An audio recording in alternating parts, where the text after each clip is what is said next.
Anissa Haynes, and I did my first year of Edge at the University of Arizona in Tucson. I joined the Navigators my freshman year. I knew that Navigators played volleyball, ate ice cream, and did Bible studies, and I wanted to be part of that group. The precursor to Mosaic was a group called Naviganos for Latino students. When I came as a freshman, I realized someone had mentioned that they prayed in Spanish. For some reason, it didn't click until that discussion that God speaks Spanish.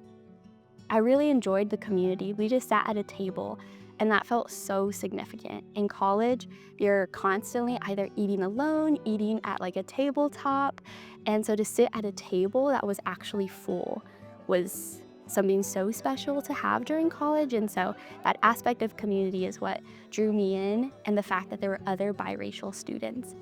But as it grew bigger, there was a need, and there were people from different cultural backgrounds who were interested. So we ended up transitioning to Mosaic, where people from any cultural background can come and learn about how faith and their culture intersect and what the Bible has to say about that. And so opening it up felt really exciting, that it could be for anyone of any cultural background. I was honestly really reluctant to lead Mosaic. In my mind, there was a checklist of the person that should lead.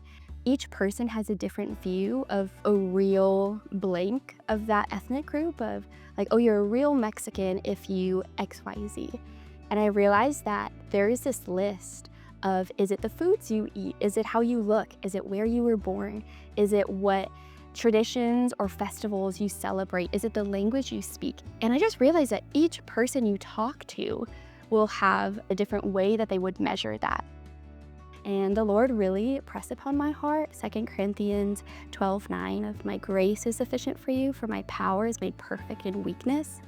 And it felt like he was inviting me to lead in weakness and to lead in putting on display my insecurities about being half Mexican, half white, but he was inviting me to do that so that other students, and especially other biracial students, could feel seen. And it's been really sweet to see how the Lord has used that, how his power has been on display by using my insecurities and my weakness to help this group feel seen. The way that our Mosaic Heritage Nights function is, the first part is just dinner, and we make a different cultural dish. And the students who helped make it with me will kind of introduce the culture associated with it, and then we'll get to eat together at a table. And then afterwards, we break off into small group discussions, and there's usually a key passage and then discussion questions. Within Mosaic, we get to talk about a lot of different topics and passages in the Bible and connect that to their lived experience and their cultural background. And so I've seen the Lord give security where there's been insecurity, and I've seen the Lord bring healing where there are a lot of cultural or family wounds as well.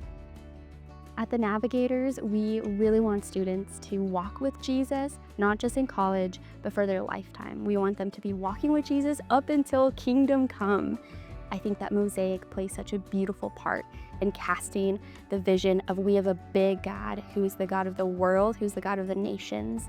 And so I encourage you, give students the big and the real picture of the kingdom of the Lord. Let's not settle for a small picture.